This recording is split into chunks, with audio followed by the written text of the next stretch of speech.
lazima wachukue dunia nzima iwe chini yao. Tuachane na haya. Ni kwa nini Hussein wanamweka katika listi ya maimamu wao ikiwa yeye anapingana nao? Hili tulizungumza kesho. Sawa? Haya kesho yote na hifadhi. Hapa assalamu alaykum, naomba kuuliza, je, inafaa kuswali nyuma ya Shia au Ibadhi? Kwanza huwezi kuswali nyuma ya Shia. Huwezi. Hata ukiwa ndo umeslimu mwezi mmoja uliopita, huwezi kusali nyuma ya Shia. Sala yake ni tofauti na sisi. Siku moja wakati tumekaa msikitini kama hivi, nimekaa hapa mbele nafanya mambo yangu, akaja Shia akaswali msikitini. Mimi alipoingia tukaswali, huyu bali ni Shia hivi, anasali. Akaja mzee mmoja mtu mzima akamgusa nyuma kwa ajili ya awe imamu wake, si ndio? Allahu Akbar. Sasa yule mzee anamwangalia imamu wake tu, anamwangalia. Yule mama karukuu na yule mzee karukuu, akamwangalia imamu. Yule mama aliporudi na mzee akakata swala hapo hapo, akasogeza pembeni akaswali swala yake nyingine. Sasa baada ya kumaliza kuswali mzee akanifuata, "Shehe bana, sijawahi kuona yule bana anasali sala ya ajabu kabisa. Nimemsikia anamsalia mtume kwenye rukuu kwa sauti, Allahumma salli ala." Sema hii sala gani? Kumsalia mtume kwenye rukuu? Nikamwambia yule ni Shia. Umeshaelewa?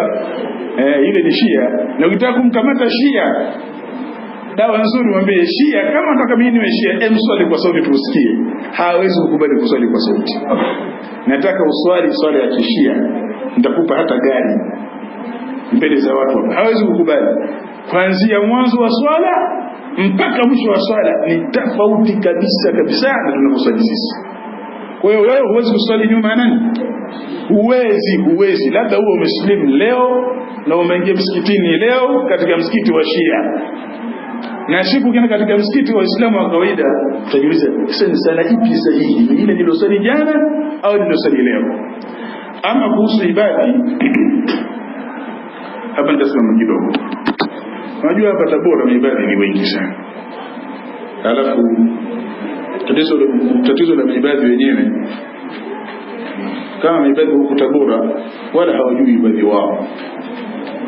Wako tu Maibadhi tu, baba Ibadhi, mama Ibadhi basi. Sababu Ibadhi ni kama vile kabila la watu weupe fulani hivi.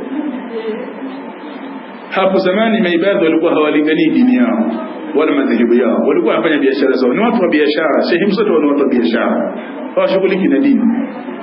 Baada ya watu wa sunna kuwa wanafanya harakati za kuingiza watu katika sunna, na sunna haichagui mdengereko, muha, mnyamwezi, wote wanasomba tu, wakaona na sisi tutaweza kulingania Maibadhi wetu. Ndio wakaanza kutengeneza madrasa kama hivyo, kuingia katika misikiti, kutengeneza misikiti, kuchanganya na watu. Lakini Maibadhi wao sala yao na sala si tofauti. Na ukimwona Ibadhi anasali katika misikiti ya kawaida, huyo hajui Ibadhi wake, huyo anafuata mkumbo. Kwa sababu kwa mujibu wa itikadi ya Ibadhi, atakayeitikia amin sala yake imebatilika. Ukitikia amin sala yake imebatilika. Shirisikia mambo yanatikia amin kwenye sala zao. Nisi mnasali kwenye misikiti yao, wanaitikadi amin. Sala yake imebatilika. Ndio maana ukiona Ibadhi anasali nyuma ya Ahlus Sunna, basi hajui Ibadhi, mdude tu, hajui Ibadhi wake. Kwa hiyo pia mimi sisi kusali nyuma ya Ibadhi kwa sababu sala yake na sala yangu ni tofauti. Sala yake na sala yangu ni tofauti kabisa. Lakini pia wana matatizo mengi. Miongoni mwa matatizo yao ni kuwatukana masahaba wa Mtume Muhammad sallallahu alaihi wasallam. Sema hawajafikia tu ya kuwakufurisha. Wenyewe wanamtukana Uthman, wanamtukana Abu Huraira, na kuwatukana wanachuoni wa Sunna kabisa na kuwajeruhi. Kwa hiyo sisi hatushauri watu kusali nyuma ya Ibadhi. Kwa mujibu wa kauli za wanachuoni wa sunna hawashauri kuswali Juma ya maibadhi kwa sababu wao na sisi tofauti. Sema wao ni Waislamu wenzetu, isipokuwa tumetofautiana katika baadhi ya masuala ya itikadi. Mtume Muhammad sallallahu alaihi wasallam anasema yeye ni nyumba ya elimu na dini, mlango wa elimu. Je, hiyo hadithi ni hadithi sahihi? Na kama ni sahihi, hadithi hiyo ilikuwa inamaanisha gani? Hadithi dhaifu haikuthibiti kwa mtume, ni hadithi ya uongo.